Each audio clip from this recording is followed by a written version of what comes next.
What is your opinion regarding Bitcoin, cryptocurrency, gold, and silver for converting our existing IRA to something other than stocks? I thought Bitcoin was going to go to 250,000 by the end of the year last year. I was wrong. It only went to 70,000 or 68,000, something to that degree. It's down to 1918 today.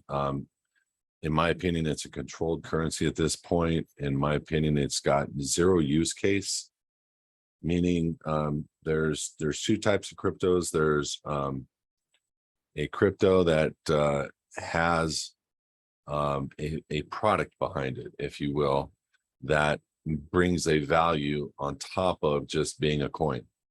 And the second type is like a Bitcoin that has no product behind it, and it's just like a store of value like gold or silver, except it's digital. There's no real intrinsic value. Would I like Bitcoin in my portfolio? I have a very small amount.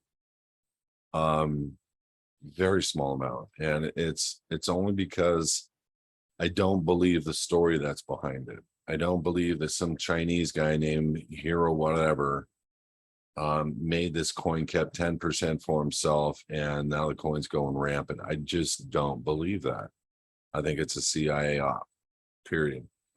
On that note, does that make it bad? Not necessarily, because they like to make money too. So you could do with that what you will, but I would, if it were me, I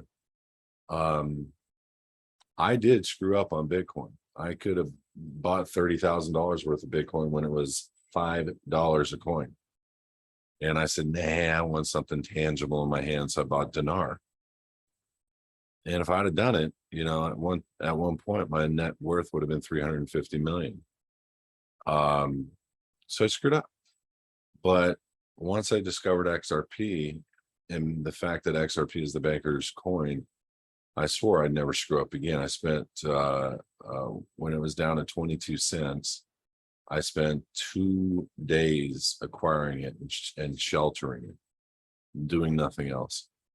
Because it literally is very difficult, because only one place, Uphold.com, which is an app on your iPhone or Android, where you can buy it. And you can buy as much as you want. If it's a wire transfer, you can only buy 500. If it's a credit card transaction.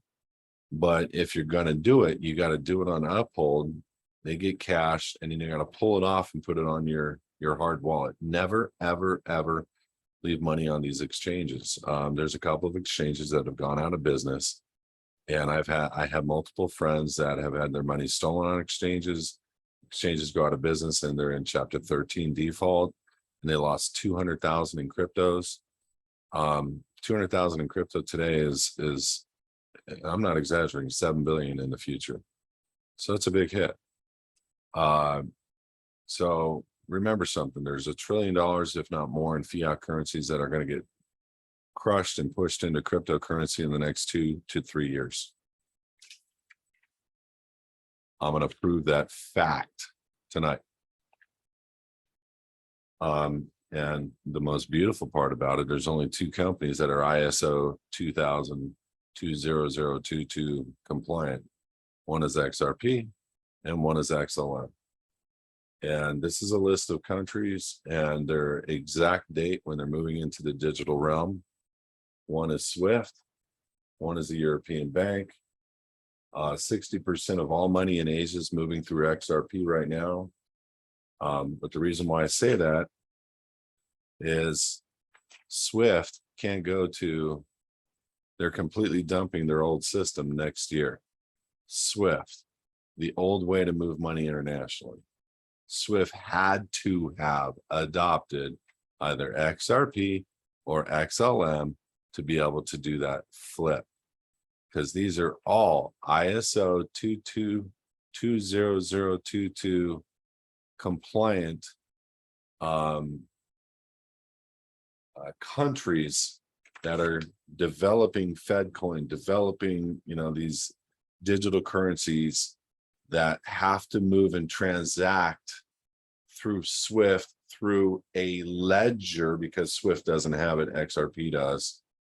And I guarantee SWIFT is using XRP or XLM, probably XRP. But the point is all coins in the world are going to transact through ledgers that allow for the coin to go from one entity to another instantaneous with no greenhouse emissions for very, very little cost, 0.0002 expense. Super, super important to know this. What this chart says that next year, XRP, XLM, those values are going to start rising dramatically.